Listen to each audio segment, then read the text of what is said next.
नए साल पर अमेरिका ताबड़तोड़ हमलों से दहल गया। 1 जनवरी को न्यू ऑर्लिन्स में अटैक हुआ था, जिसमें एक पिकअप ट्रक भीड़ के ऊपर चढ़ा दिया गया। ट्रक चढ़ाने वाले का नाम शमसुद्दीन जब्बार था। इसके बाद न्यूयॉर्क क्वींस इलाके में गोलाबारी हुई। इसमें 11 लोगों के मारे जाने की खबर है। इसके अलावा लॉस वेगास के ट्रम्प होटल में एक ट्रक में ब्लास्ट हुआ है। इसमें एक व्यक्ति की मौत हो गई और 7 लोगों के घायल होने की खबर है। इसके बाद होनोलुलु में भी बम ब्लास्ट की खबर है। इस बम ब्लास्ट में 3 लोगों के मारे जाने की खबर है। लगातार हमलों से अमेरिका में दहशत का माहौल है। पुलिस मामले की जांच में जुटी है। सबसे पहला अटैक 1 जनवरी को न्यू ऑर्लिन्स में हुआ था, जिसमें एक पिकअप ट्रक लोगों पर चढ़ा दिया गया था। शुरू में गोलियां चलने की बात भी सामने आई, हालांकि गोलियां चलने की बात फिलहाल कंफर्म नहीं है। इस घटना में 15 लोगों की मौत हो गई, जबकि 40 से ज्यादा घायल हैं। सिक्योरिटी एजेंसी ने पिकअप चलाने वाले शख्स को गोली मारकर मौके पर ही खत्म कर दिया। इस शख्स का नाम शमसुद्दीन जब्बार था। मीडिया रिपोर्ट्स के अनुसार FBI ने बताया है कि इसकी उम्र 42 साल थी। ये टेक्सास में रहने वाला अमेरिकी नागरिक था। शमसुद्दीन जब्बार के लिंक्डइन प्रोफाइल से ये पता चला है कि वो अमेरिकी सेना में IT डिपार्टमेंट सहित कई डिपार्टमेंट्स में काम कर चुका था। इसके बाद इसने रिटायरमेंट ले लिया। जब्बार के सोशल मीडिया से उसके बारे में महत्वपूर्ण जानकारियां सामने आई हैं। साल 2020 में एक पोस्ट में YouTube वीडियो में जब्बार ने कहा था कि सेना में उसने जो समय बताया, उसी समय उसे सेवा का अर्थ बताया गया। जिम्मेदार होना क्या होता है, चीज़ों को गंभीरता से लेने का क्या मतलब है, ये चीज़ें उसने सेना में सीखी।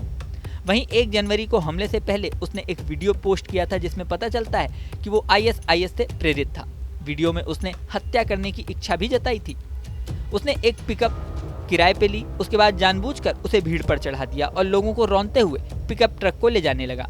उसे रोकने के लिए सिक्योरिटी एजेंसीज को गोली चलानी पड़ी, जिससे उसकी मौत हो गई।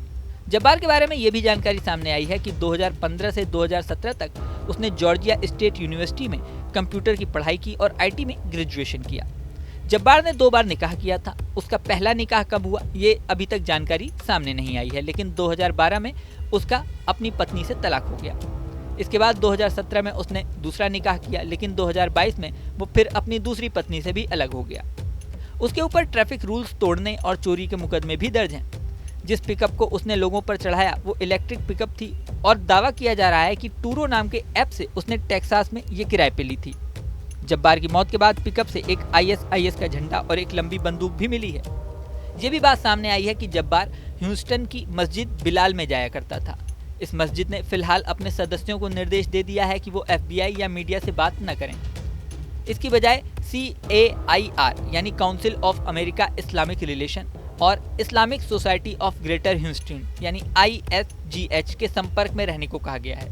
मस्जिद प्रबंधन ने अपने बयान में कहा है कि ये समय एकजुट रहने का है और गंदे कामों की निंदा करने का है। मस्जिद ने चिंता जताई है कि जिस तरह से 9/11 के हमले के बाद अमेरिका का माहौल हो गया था, वैसा ही माहौल दोबारा न बन जाए। दूसरी ओर डोनाल्ड ट्रंप के समर्थकों ने न्यू ऑर्लिन्स की घटना को राजनीतिक रंग देना शुरू कर दिया है।